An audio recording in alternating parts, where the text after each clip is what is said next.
Hey, what's up, geeks? Darron Brown here. In this video, I'm going to tell you guys what I actually do as a software developer. There's 4 things that I do on a daily basis that I want to cover in this video. Now, the first thing that I do is build features. Now, when I'm building a feature for an application, these companies, they send me their wireframe using Adobe XD, and then they use another tool called Envision. Now what Envision does, it allows you to actually press through the application. You can do that with XD as well, but Envision gives you just a little bit more control over that. So I can get a clear idea of how the user is supposed to use the application.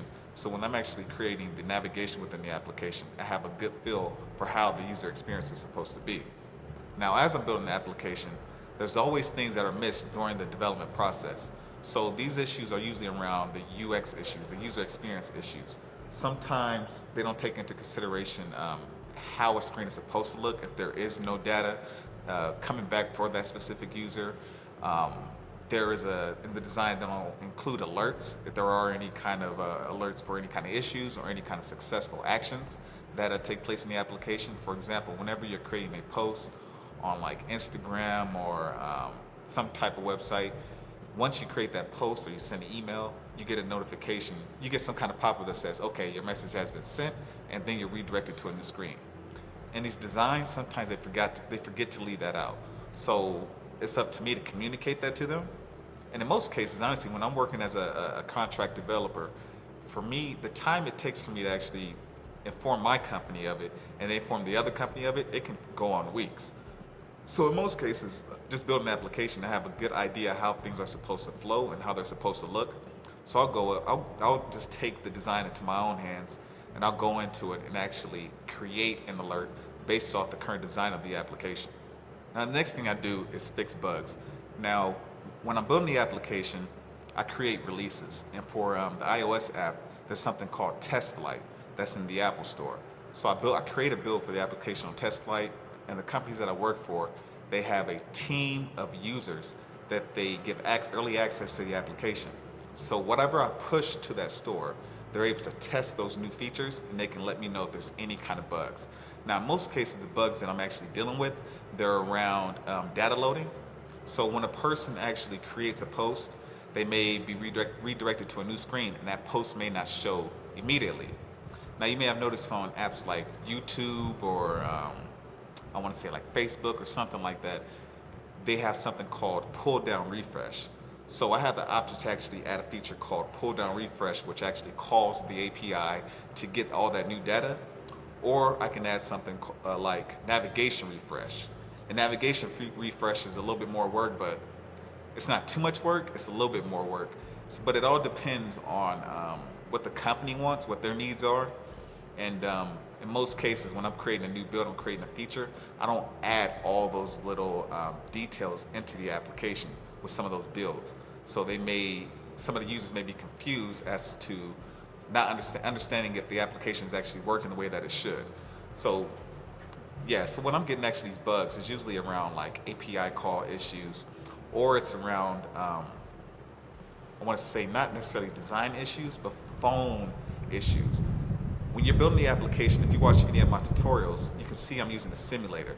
Now the simulator is a certain size, a certain screen size, and I can't control the screen size of the users. So sometimes somebody might have an iPhone Plus, or they might have like that new iPhone Mini.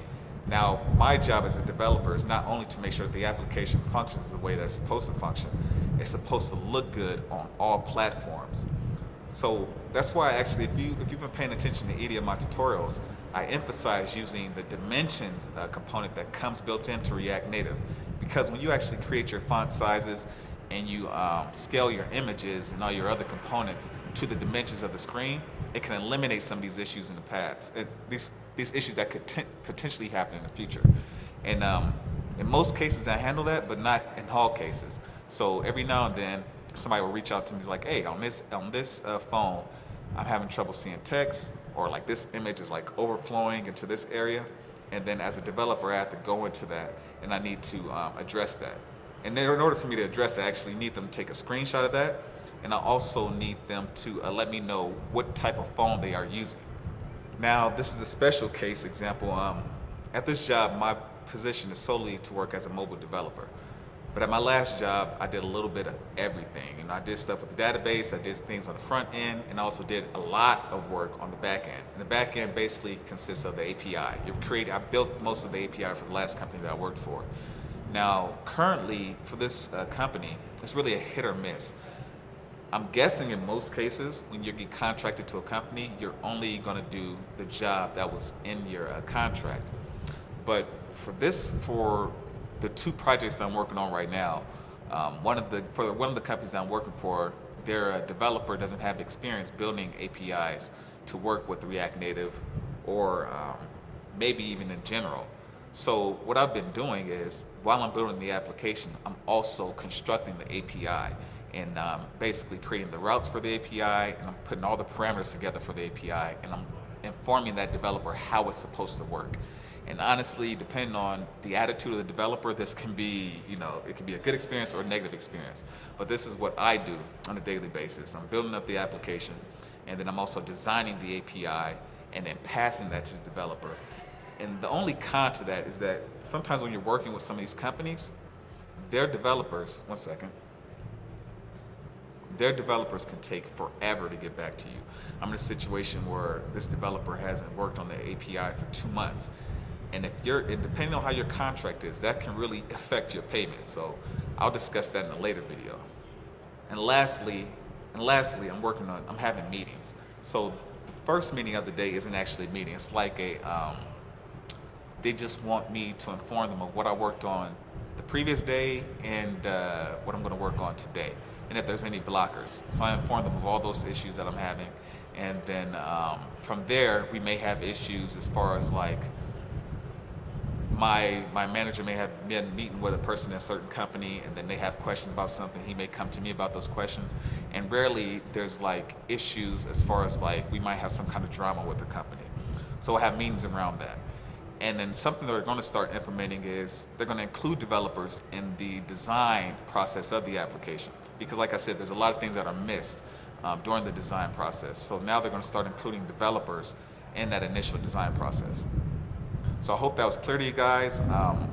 Like, comment, subscribe. If you have any other questions about what I do on a daily basis or any kind of mobile questions, feel free to reach out. You can reach me at contact@geekmode.tech. And you also can reach me at my social media. So once again, like, comment, subscribe, and I'll catch you later. Peace.